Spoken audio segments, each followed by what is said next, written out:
Hi, Sarah. How are you? Hi, David. I'm very well. Thank you. How are Good. you?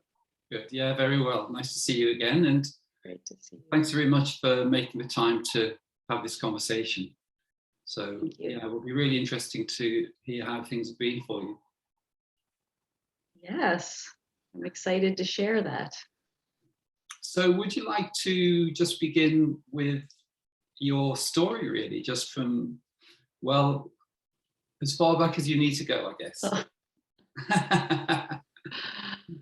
okay, yes, I would love to. I was thinking about this the other day, and I realized looking back at my introduction to this world and this life, I had a memory, a distinct memory of thinking that there had been a mistake, like I landed in the wrong place. That's quite common, actually, especially among people that I have conversations with.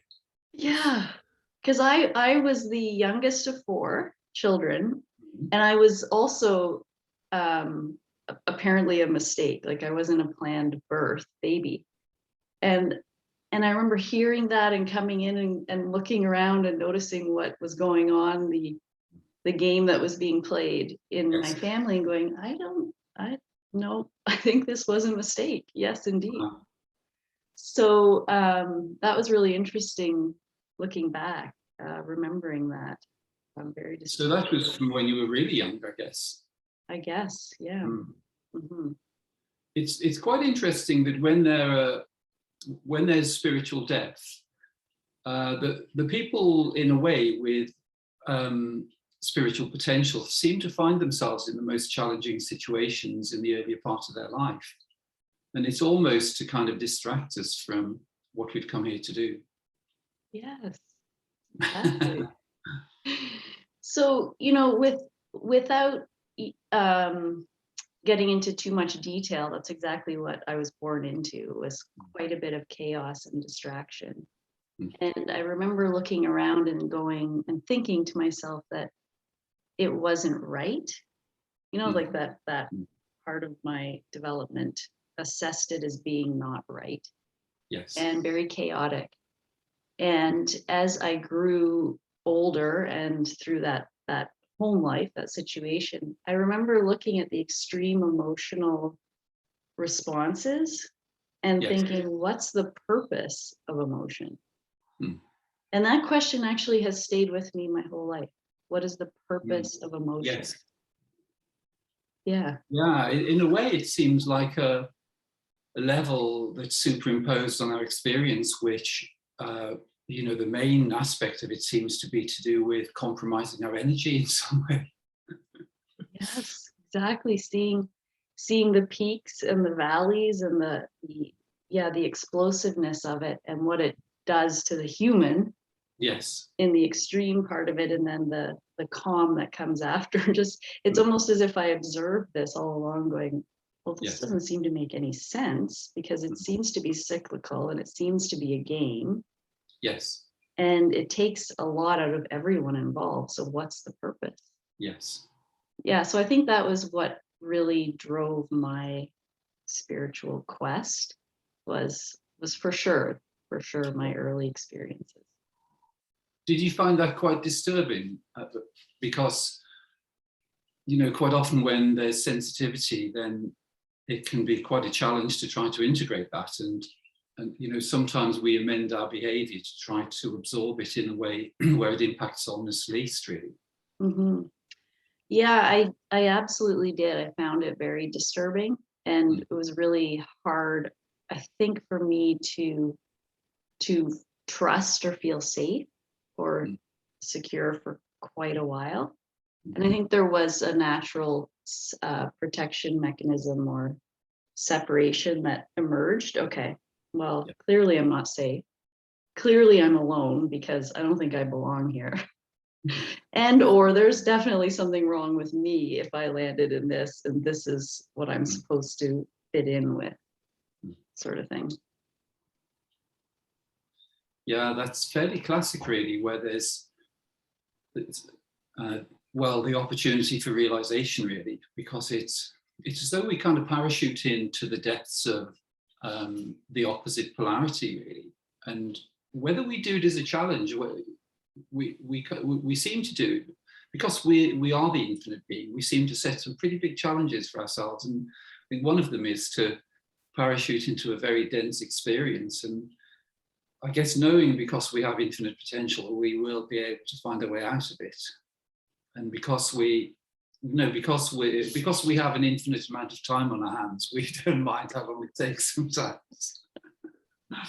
Well, it's true, because when you realize the truth of it and you see it from this perspective, none of it matters. The time doesn't matter. There's nothing lost.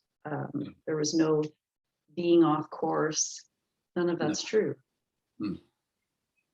And how did things develop for you, say, through the school years, from infancy through the early years of school? Did you have any kind of insights, or did you have any experiences that were challenging during those years? During those years, I was caught, I think, in that confusion, because there were a number of things going on. There was the chaos in our home environment. And then I was introduced to, or born into, a fundamentalist type religion.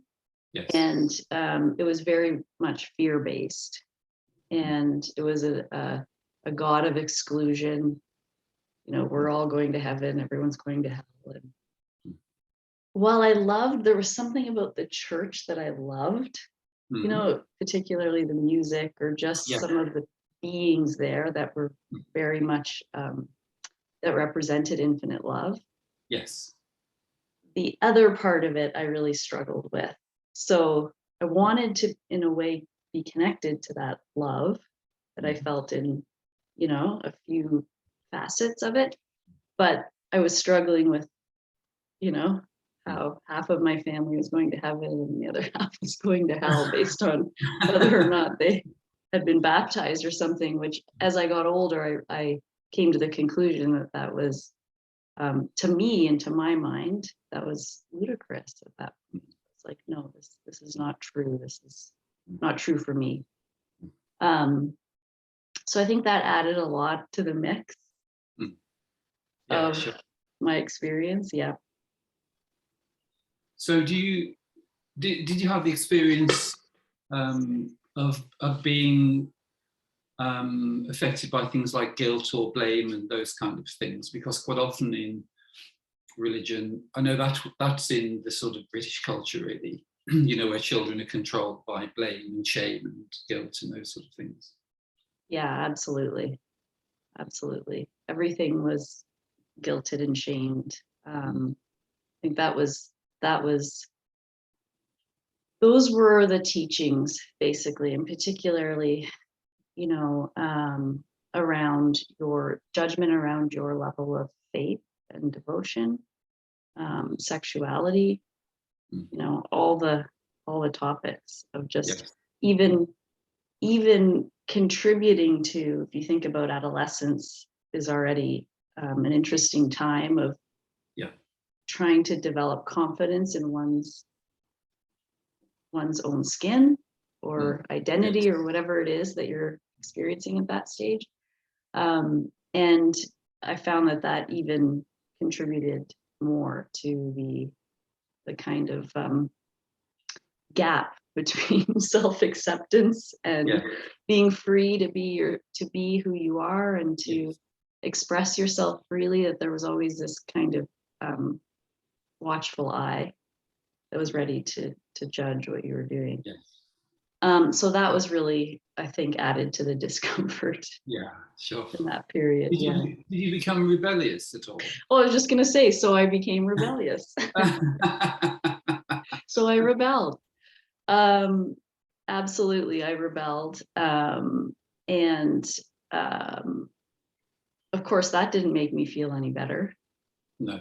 But at least it was an expression of trying to, in a more unconscious way, maintain my sovereignty. Pushing back against parents, religion, that sort of thing, to go, hey, I'm going to be me, but it's more an unconscious way, right? Sure. Yeah, we don't know why we're rebellious, but we know we have to do something. Yeah, we have to do something. And when we're children, we are under the control to a large Yes. extent, our parents and our culture and our social system. So, you know, we only have so many options as children. And that's the beauty of getting older. And I always knew there was always a voice in my head that said, getting older is going to get better and better. Mm. Every year is going to get better. I can't wait to get older because I knew that there was a gift in that. That's great to know, because a lot of children struggle really because they don't have that context, and quite often they go in the other direction.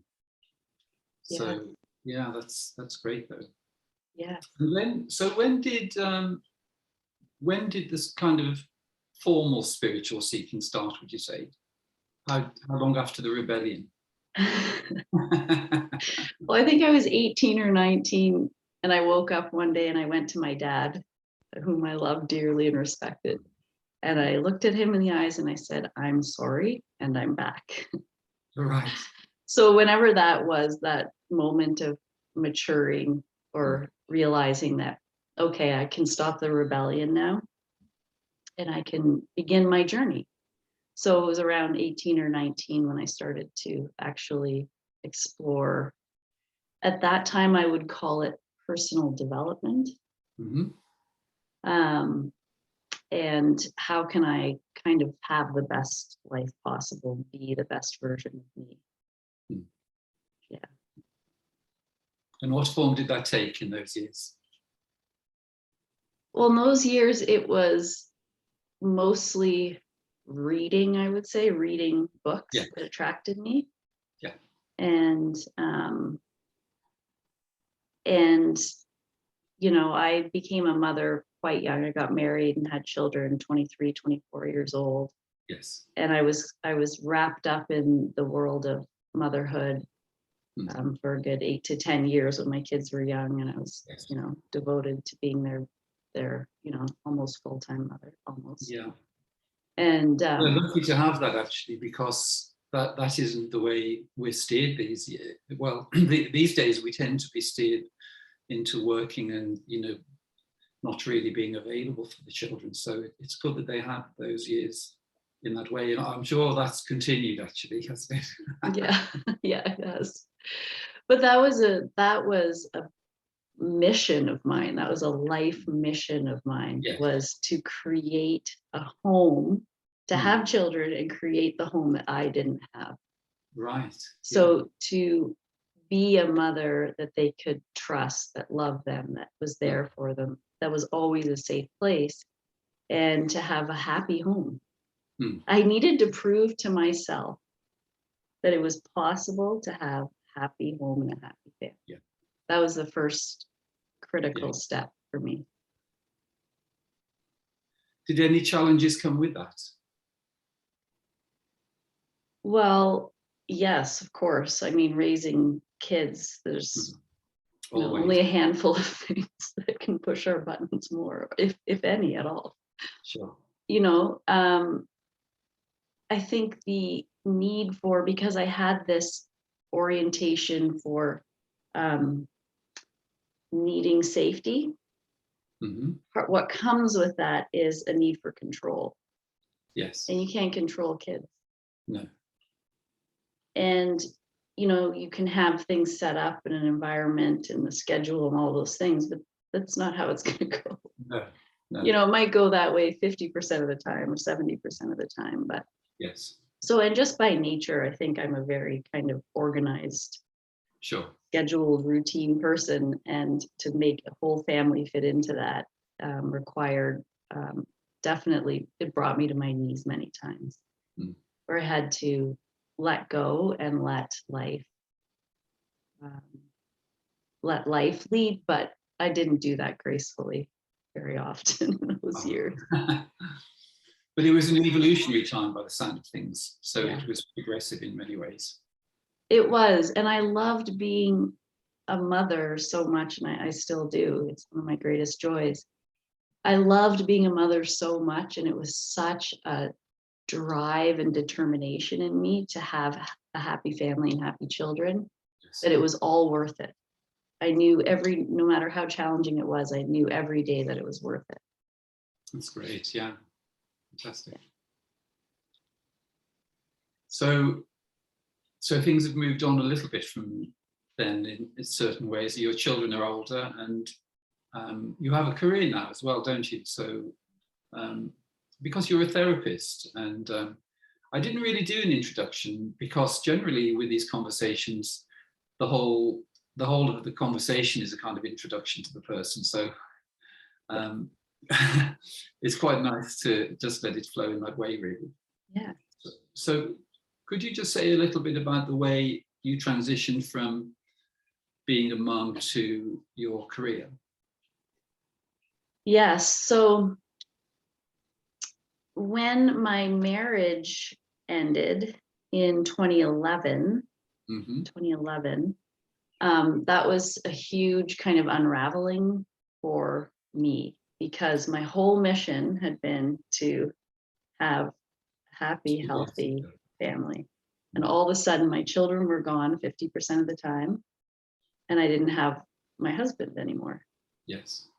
So this whole beautiful family unit that I'd poured all of my energy into was now gone, dissolved. And what better ways for life to teach us who we truly are than to kind of crumble the I guess material realm of what we're experiencing, so that we can continually rediscover, how It tends to be that way, doesn't it? That we have to face up to wherever we're seeking any kind of stability or security in the relative field, we always seem to be challenged in that way.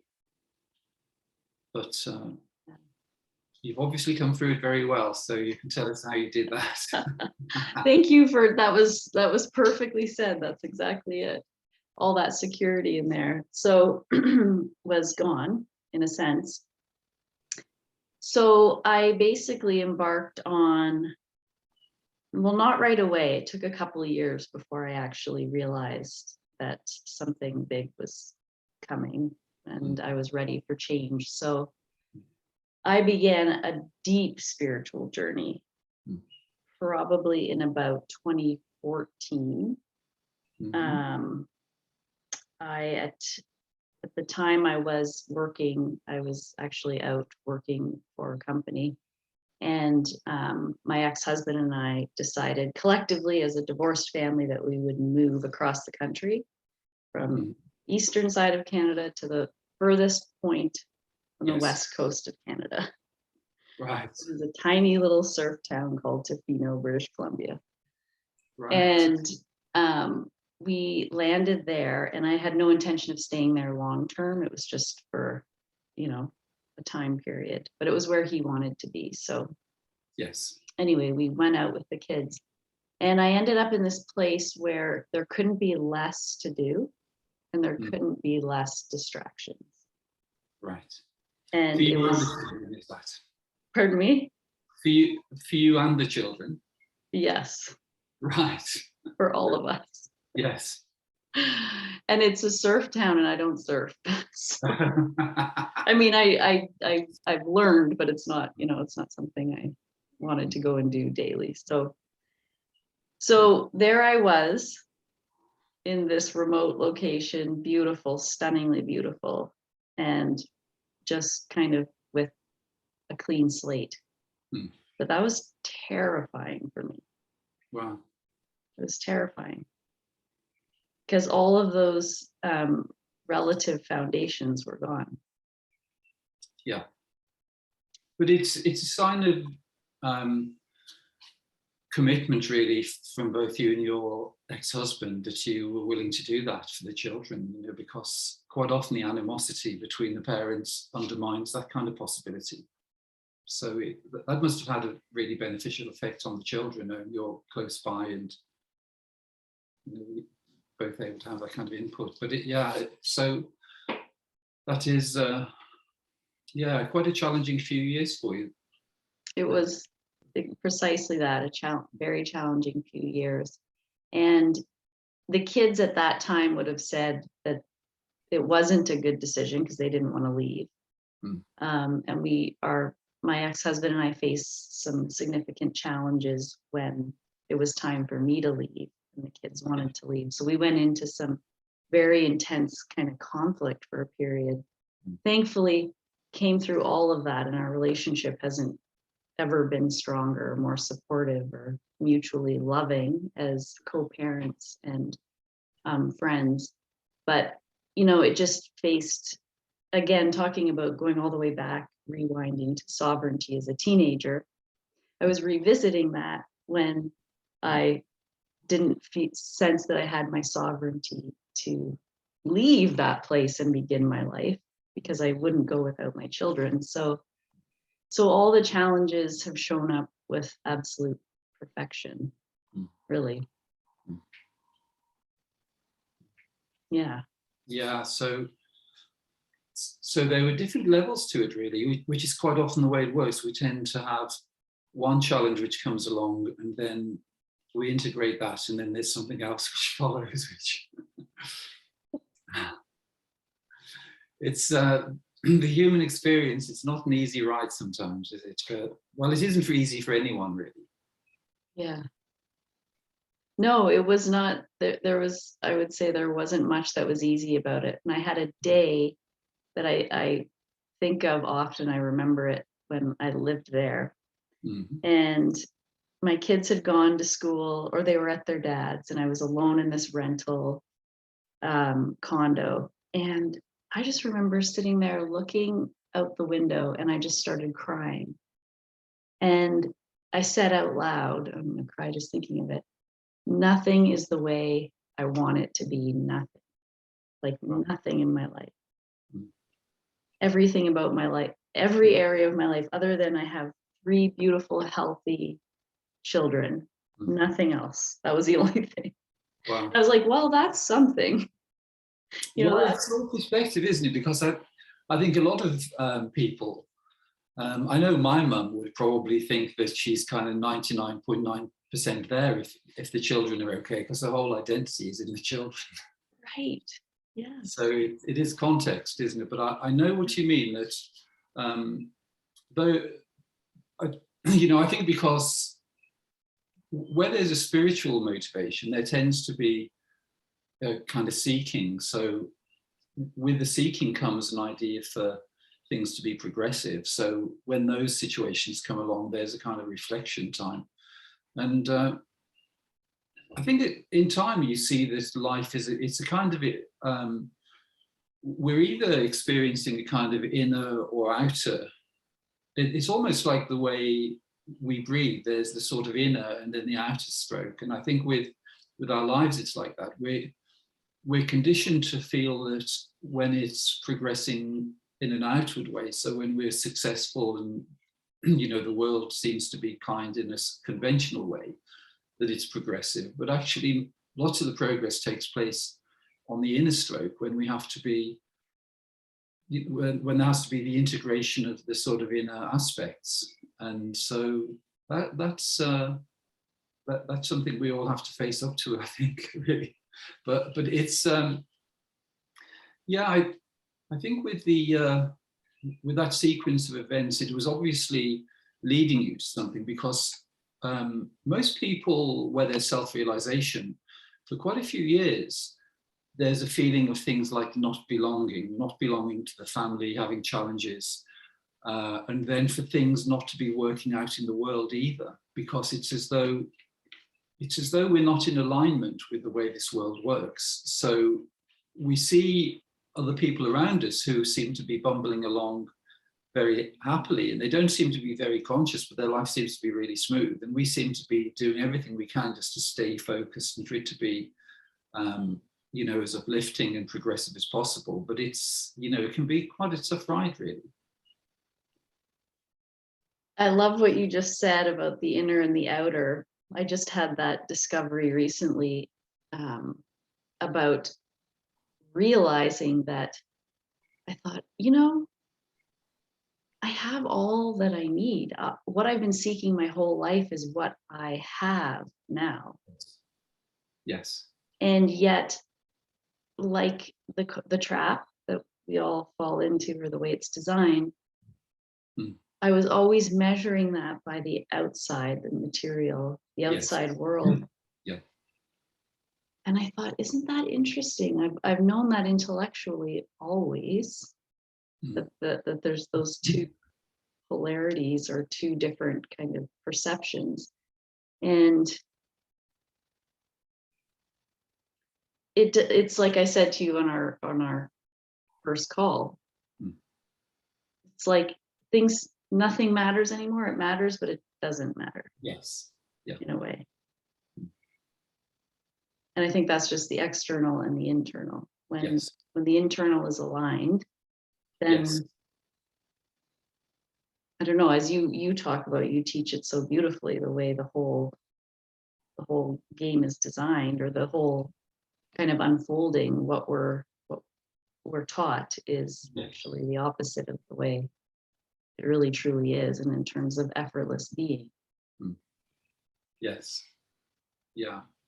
Well, I had to kind of face up to that experience in a kind of enforced way, because at one point I had a successful business, and this was in the early 1990s, and it just seemed to be going really well. And then a recession came along, and it looked as though I was going to lose everything. But I took the decision to move to a meditation community, and I was there for 5 years. So I recognized that trying to battle to be successful in a sort of hostile economic environment wasn't a sensible thing to do. So I kind of withdrew my attention from that and went to live in this community. But it was just a really simple life, just enjoying the countryside and just, doing things in a really simple way. But it was a very enriching time. And I think that when there's a knowing that there's that kind of inner and outer flow to life, then we can enjoy both, because we sense when the surf's up and when we can sort of ride the wave in a relative sense, but then also we know when to sit on the beach. And I think that's something, that we can utilize for life to continue to be joyful, because lots of the spiritual progress takes place while we're having a quiet time. And that sort of inner reflective time just can be really balanced if we're going with that, because if we're in alignment with it, we can just make everything so that it's paced in a really joyful and effortless way. But if we're judging it to be wrong and then trying to continue to make things work in an outer way, that can be really stressful and unproductive, really.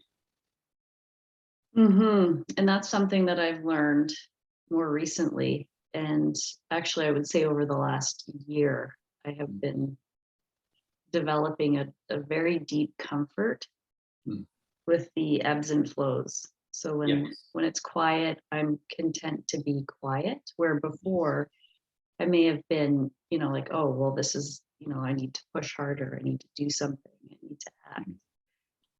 And I realize now that actually, no, there's a perfect rhythm. To it all. Yeah. Well, that's wonderful. And so from the time you had when you moved, and you had that period of being a bit upset, how did it progress from there? Where did you kind of your commitment to your family has been that's been the sort of center commitment, I guess, to the whole of your life, really. Yes. And while that has been and was at that time my central commitment, I also knew there was more for me. I knew that wasn't the whole story. Yes. And so there was still that kind of seeking. And so I found myself absolutely, completely stuck. Like, just total, this is like absolutely stuck, confused, despair. Like, I don't even know. I didn't have anything really to move toward. And so at that time, I found my mentor, Marcy Shaima. And I had been given The Secret by my mother-in-law in 2006 or whenever it came out. Yes. And and I had met Marcy in 2016. Yes. And so I'd already read The Secret and been familiar with all of the teachings in it, but then met Marcy and went on a journey with her and 7 other women. She offered a program, and it was kind of the beginning of the deep inquiry. And it was completely life-changing. Within 2 months, I had moved, found a new place to start, a new beginning. I had started a new career. I'd actually been pursuing businesses in those 2 years that I was out there, and none of them went anywhere. So it was like, by relative terms, by human measurement, it was like 2 years of wasted. But of course, there is no waste and there's no loss or failure. So then when I started with Marcy, I got clarity. I moved, I started a new career, which wasn't the right path for me, but nonetheless, it got me going. And then had this very powerful support system in Marcy and her co-leader, Kim, for this group of women. Yes. And all of the women in the group, and developed deep bonds with them and supporting one another in whatever we were, seeking or. Nice it was such a small group, really. Pardon me? It's nice that it was such a small group that you got to know each other so well. Yeah.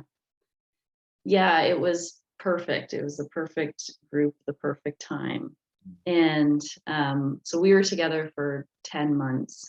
And I in hindsight, I mean, it was perfect that the opportunity came, and I needed that. And I probably could not have at that time done that without Marcy and that support of that group. So I have a deep respect for, groups like that get together with a shared intention and all that love and support. There's tremendous power. Yes. In that. So then I moved and had a false start on a career, and then actually ended up finding, through one of one of the group women members, found hypnotherapy. Mm-hmm. So I had done life coach training in 2014, and I was doing that kind of on the side, but I hadn't decided that I was going to actually officially be, offering coaching, professional coaching for people. And then I found hypnotherapy training and went into that, and that was just profoundly eye-opening and liberating for me, because I did, of course, as you're becoming a hypnotherapist, you're working through your own blocks and limitations in that mental realm. So it really opened me up to really cleared out, how I describe it is that it really clears out a lot of that dense programming that has us in the trance, that is what is keeping us separate from our true nature. That's great, yeah. It's amazing the way the sequence works, because all the time it looks as though we're seeking on an individual level, but then after a while you discover it's being revealed to us that the sequence couldn't have been any other way somehow. And so, that sounds a perfect sequence, though, going from Marcy, into the therapy in that way, and then continuing from there. That sounds great. Yeah, and what was really interesting is how you talked about the koshas with me earlier. Yes. And I was looking back, reflecting on my journey and how I've moved very sequentially through the koshas in my seeking, but I have this awareness looking back now. So my first level of attempting to gain self-mastery or control was through the body. Yes. Right? Really. You were quite athletic when you were at school, weren't you? So you were quite interested in sport. Yes, exactly. Very, very much into sport. Alpine ski racing was my sport as a kid. And I've always been interested in fitness and optimizing this physical, apparatus or being that we get. But Yes. I went into like a really extreme interest in that, Mhm. for a period where I was like, I'm going to master the body. Yes. And I still love fitness and it's a big Sure. part of my life, but it's not my, be all and end all. It's just part of my routine. Yeah. And then I went into, and you can maybe explain this better, but I got once that either that wasn't satisfying anymore. That's probably what it was. It wasn't satisfying anymore. So in the energy body, or that second layer, Yes. I got really interested in like Reiki. I took Reiki training Yeah. and that sort of thing to understand the more subtle Yes. mechanisms at work Yes. and the energies. Yeah. Reiki does work on the etheric body, so that's, yeah, it's interesting that that came along as the next one in the sequence. That was the next one. And then the next one was, well, I did the life coach training, but that didn't satisfy me. There wasn't what I was looking for in there. Yeah. And then I went to the hypnotherapy and that got me into the subconscious and the mental Yeah. emotional realm. The mental body. Yeah. And I was like, this is it. Yes. And then now deeper yet into the Yeah. wisdom body and this experience of infinite love. Yes. And this whole other kind of beyond that mental realm experience Yes. is what is of interest to me now, or what is my focus now. Yeah. How did you organize that sequence? I don't think I did. And I was just going to say, as I was saying that, I saw your aura pop up and I did Oh, wow. aura training to learn how to see auras. Hmm. And that was after Reiki. So I guess that would be Yes. also maybe the energetic Yes. Yeah. body. But it's a more subtle level, maybe. Yeah, more subtle. Refined, yeah. So really Great. interesting. It is. That's really that's an amazing sequence, really, and totally understandable, I guess. But we're just getting to the interesting part now, though. Yeah, we are, yes. So I would say, okay, so I use numerology. I practice with numerology because Yeah. all of this was being peeled back and then I Yeah. found numerology and I went, wow, like now we've got actually like a pattern Yes. existing in this human family, in this Yes. human design. There are patterns and Yeah. they're so reliable and they're so repeatable and Yes. predictable. And so then understanding the actual makeup of the avatar of Yes. Sara or David or anyone else,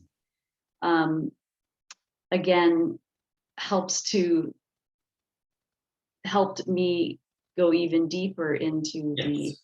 the next layer, because while numerology helps us to understand the makeup of whatever the intention of consciousness was through this focal point, Yes.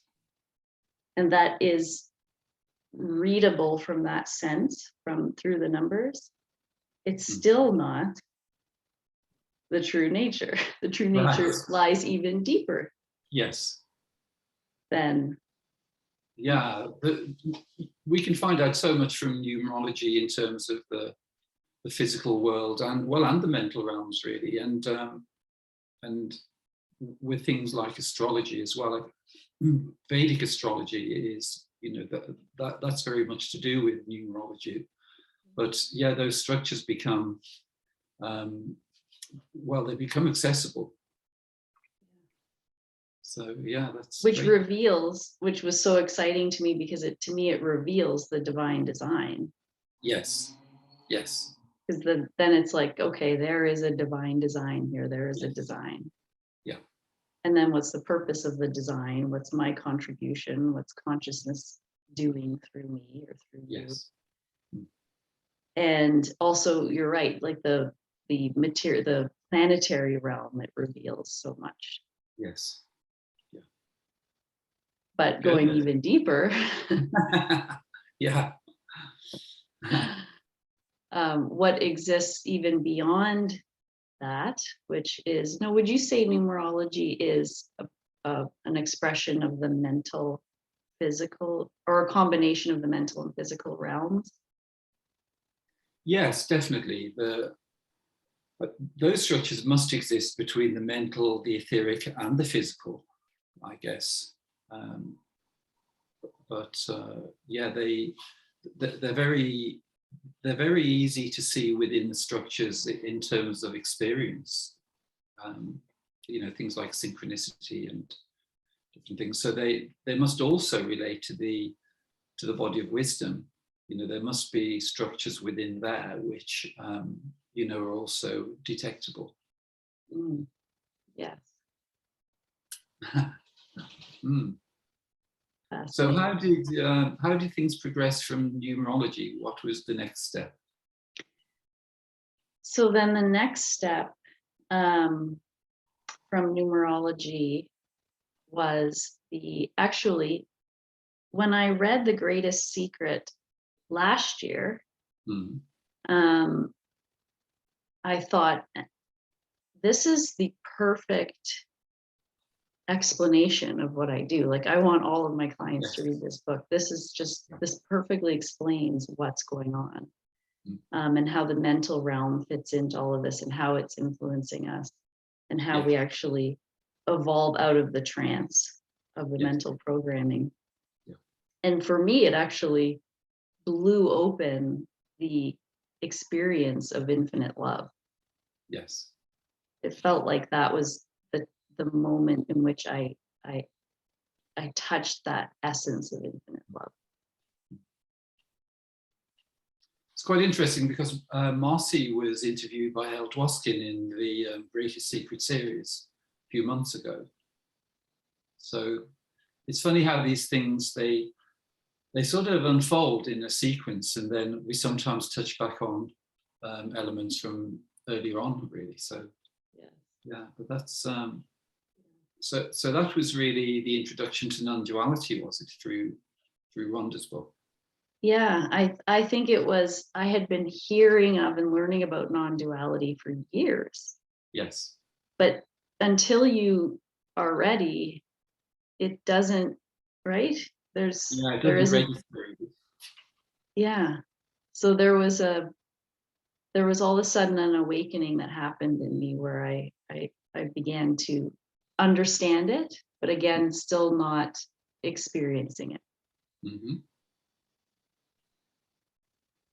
And so and I said this to you in our first call, that the message of love, of infinite love, has been very clearly what I'm identified with. Yes. Yeah. It's the thing that matters most for all of us, for all of the end of suffering. Certainly.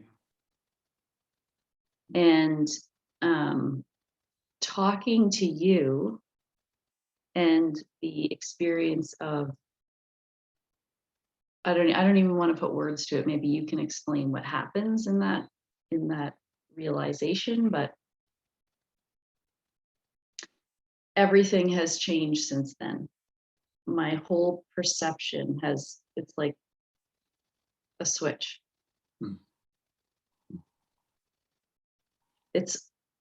I don't know what's coming forward or what's next, but I have a sense that the suffering, the experience of suffering in the mental realm is optional now.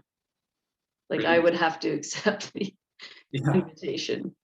Yes. And I feel that I'm in the seat of the foundation of being able to forevermore lovingly decline.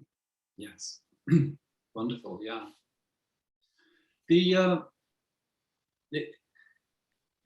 I guess it isn't possible to say what the process is really with realization, but in some way there's a kind of sharing of the infinite field of the infinite being.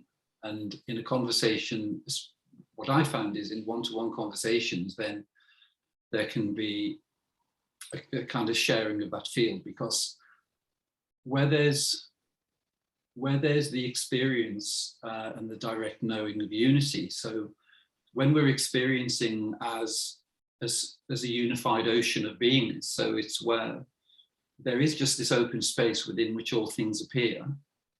And so thoughts and images and perceptions and the whole sense of unity kind of comes to the fore. So with a conversation, there can sometimes be a sharing of that field where it is just, it becomes accessible because we're kind of sharing that space, because that's what we fundamentally are anyway. And it's just that the structures which are superimposed on our infinite nature, we can just put to one side, and then there's the seeing of our true nature. Yeah, beautifully said. And I've shared this with every client I've had since, just offered the structure. Yes. And every time they have just stopped and gone, I know that. Brilliant. And I just have goosebumps right now, but it's just like, I think you're right. There's a combination of a transmission and yes, and the sharing of the structure. Yes. And everybody already has this and knows this. So yes. And the opportunity to actually align with that is easier and more available now than it's ever been, really. But I really like the way you kind of instantly were able to make the distinction between functioning from the mental body and functioning from the body of wisdom, because just the way you're saying about being able to decline the invitations, because once you can primarily function from effortless being, then we can see what's arising within the mental body. And then to decline those invitations becomes very easy, because it doesn't matter what the content is, we're looking at it in a kind of detached way. And then you realize it in any moment that it's only a matter of seeing that we're actually present and functioning in this very moment. So there is only the choice between functioning from effortless being or actually accepting the invitation into the mental body. But when you see that accepting the invitation into the mental body is going to take us into turmoil and distress, it becomes quite an easy decision, really.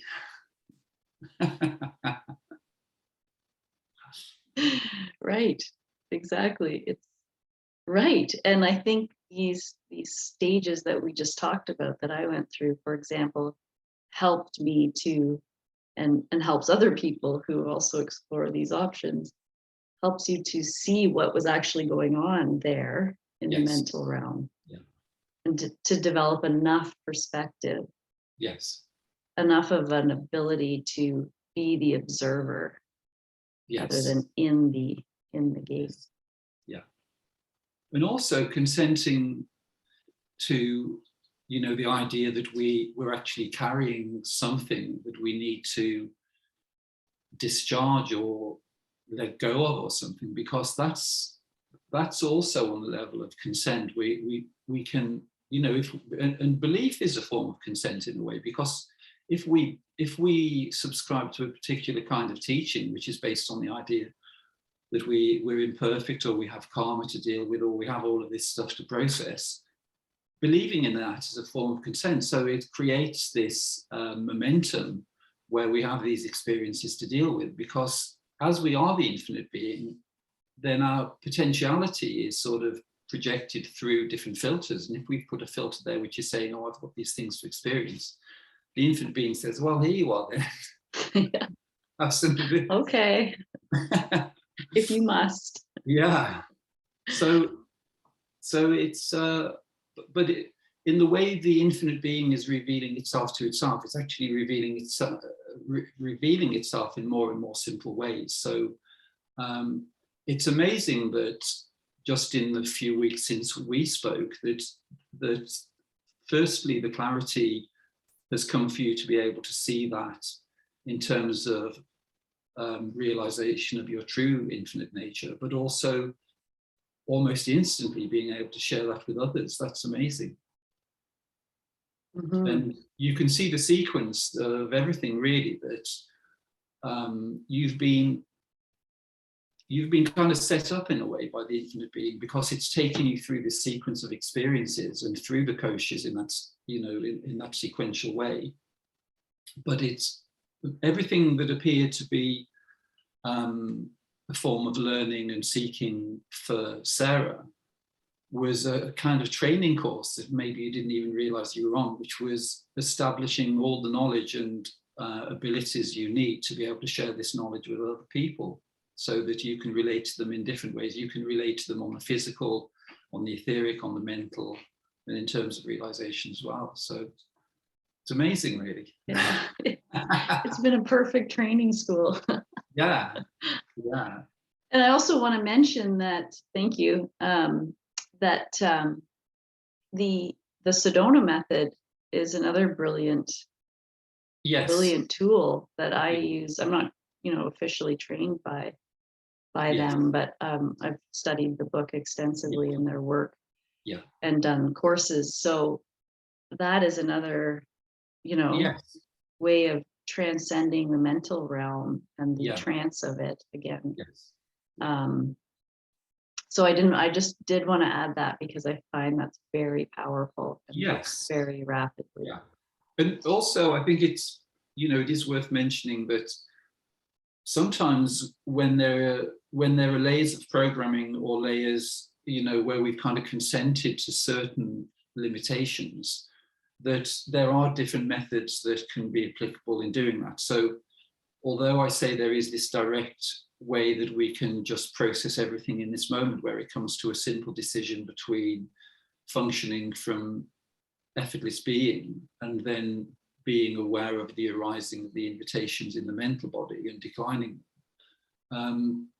sometimes that's too big a step for people to take initially. So there can be methods to do with releasing or welcoming and those kind of things, which are applicable for a while, until some of that is kind of integrated. So it's for people to follow their own intuition, really, and also, I think that what I really like is speaking to people, having these sort of conversations, because it all comes down to resonance, and I think that quite often there can be a resonance with a particular person. I think that I'm sure there are many people who would really benefit from having a conversation with you, because the whole female perspective is something which is that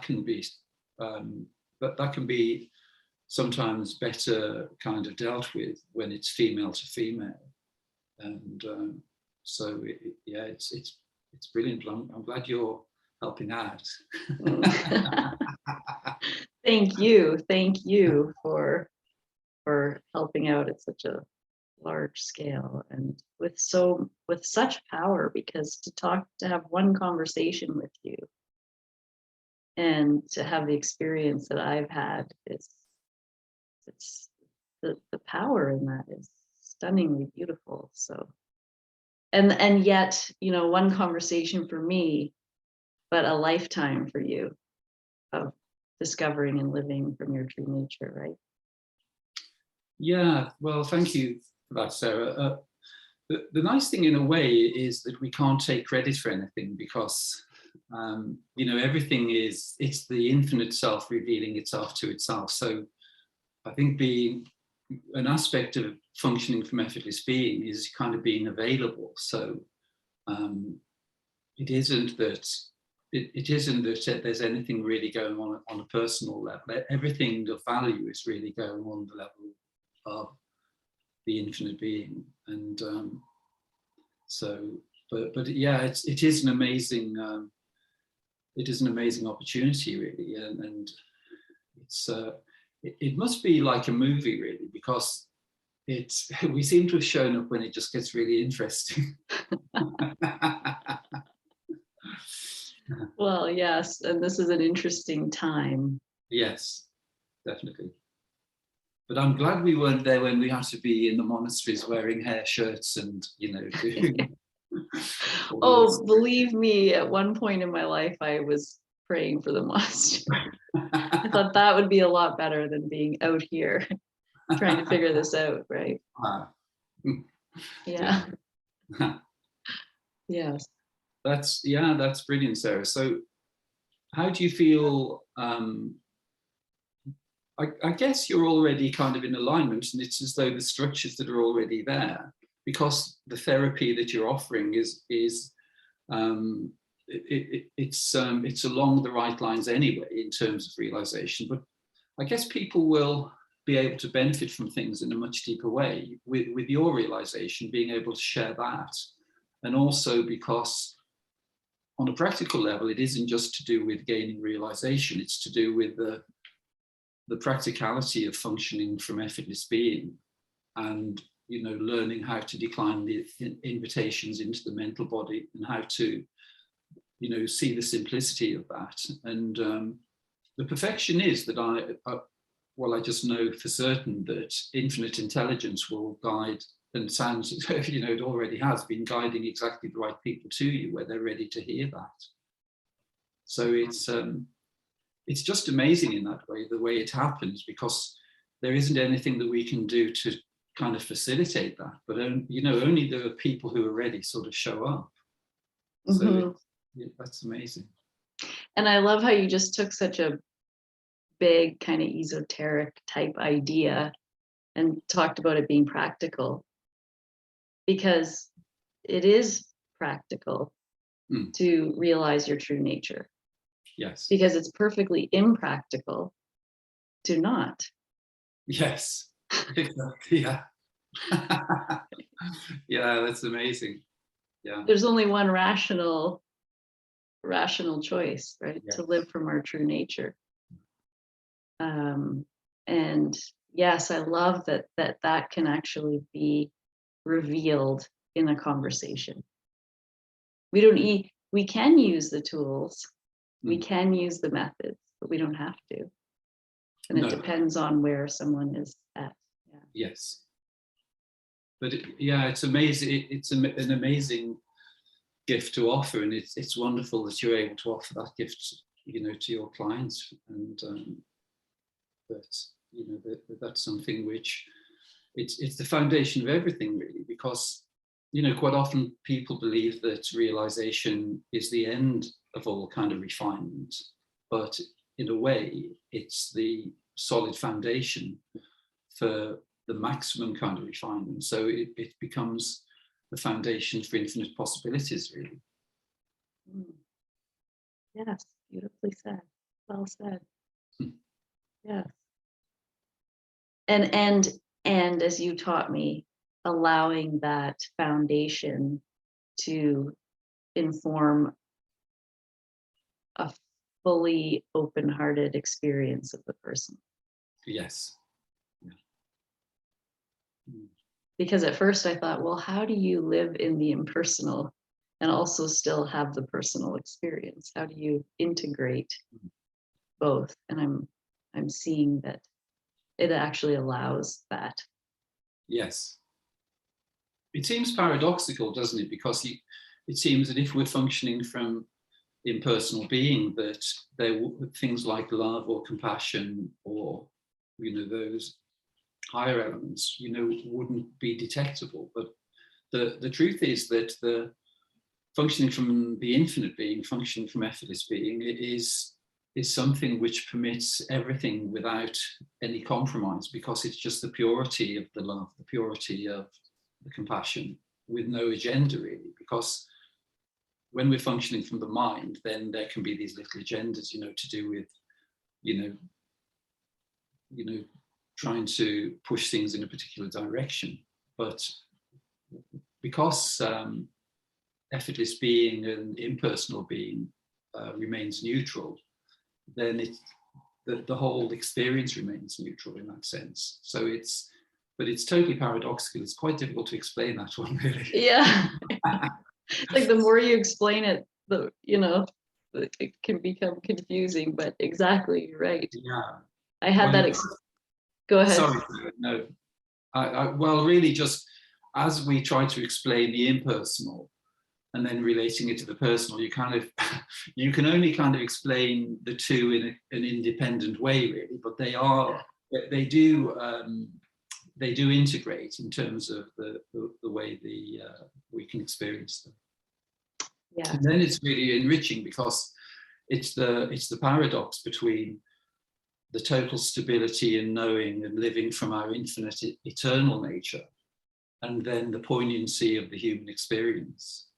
And that paradox enriches both. I had a profound experience of that yesterday. Mm. And I was just struck. I couldn't stop crying in the afternoon and evening, just tears of joy, because I saw it at this level for the first time, which was that when we are in the foundation of the impersonal, we can actually experience consciousness showing up in a personal manner. Yes. And that happened to me so many times yesterday with strangers. Wow. Probably 8 times. And when I got home, wasn't that miraculous, or the synchronicity? And then it struck me that I actually could experience it so wholeheartedly on the personal. It was so beautiful. And yet I saw that it was consciousness reflecting back to me. Yes. It was just not me, but consciousness reflecting back to itself. Yes. And, the saying goes, every interaction is a holy one. I think that's from the Course in Miracles. But noticing that actually looking through the eyes of the other person, the personal, is consciousness. Mm. Yeah, exactly. And really, you can see how the game in the human realm, we're encouraged to be involved in seeking the depth of love in a one-to-one relationship. And that's how all the programming is. If we go to Hollywood, or if we watch movies or read books, it's all trying to find the perfection of that kind of relationship. But with realization, the intimacy that we were looking for in the personal relationship is actually present, as you describe, even with the person that you pass in the street, because maybe not for them, but Right, exactly. Maybe not for them, but wow, yes. Yeah, that's great. That's wonderful. Beautiful. Well, I'm sure you're going to help many people, Sarah. So it's just lovely the way things unfold, just totally effortlessly. And because just the idea of trying to find someone, if the mind was involved and saying, well, I'd love to find somebody who could, help to impart this knowledge, and you could never find, the mind could never find anybody, but the infinite being, it knows exactly how to do that. And I love the variety of people I've had the privilege of speaking with, in the recordings that are posted on my YouTube channel, just because it's just that the variety is amazing, from every culture in the world, really. And you see the potential for realization is there, and it's there universally. And to even know that it's available. Yeah, exactly. Yeah, that's a big one, because I'm sure, I think some of your clients are going to be scratching their heads, because they come along when maybe they wanted to speak to you about addiction or some other aspect in terms of persona, and then you deliver the line where they realize that they're the infinite the infinite impersonal being within which the whole universe is appearing. They walk out the door a bit dazed sometimes. It's true. It's true. And even the question is then, well, then what happens to me if I Yeah. accept that I am? Do I lose what happens to my life as I know it? Yes. There's that kind of whole inner wrestling match that can enter. Yes. Well, that can be something for people where there's, sometimes the idea of realization can give rise to fear, because people have this idea that they'll lose themselves in some way. But it's actually a very simple answer, really, which is that it's only been based on a case of mistaken identity, because we're actually remaining as the infinite being. We've never been anything other than the infinite being. So the idea of losing it, we just don't lose what we've always been. We just remain as that. It's really, it's really just seeing that we always have been there. I had an email from a friend this morning, and he was telling me that he actually realized his true nature about a year ago, or a bit more now, and he was saying that he's going on this, he wants to go on this wellness conference, and he said I can sense it's mainly for entertainment, really, because he just wants to go and have the experience of being around people where there's seeking and where there's the sort of spiritual motivation. But he just says that it's really quite interesting when there's realization, just seeing that all of the things to do with seeking, the idea of retreats, or the idea of practices, and all of these things, it is just when you see you've always been home, you realize any endeavor which is intending to get you home is a bit futile, really.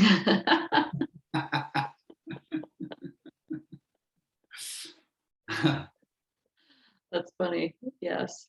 But it's too simple, really, because we begin and remain as the infinite being, with everything to do with the structures in the mind and the conditioning we've had through education, through the whole human experience, which has all been based on effort and all been based on the idea of doing something to get somewhere.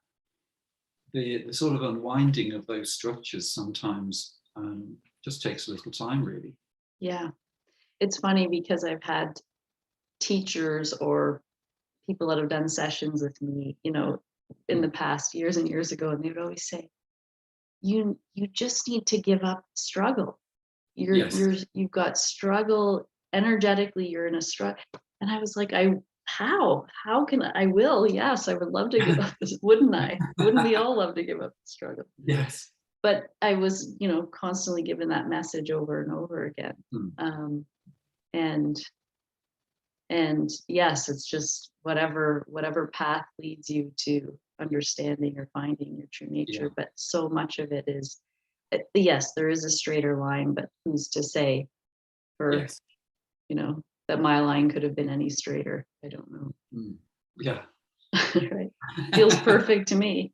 Yeah, absolutely. Well, you've not spent a lifetime seeking, you're really lucky to be young and to realize your true nature and have the potential of, everything available to share with everyone. Yes. Yeah.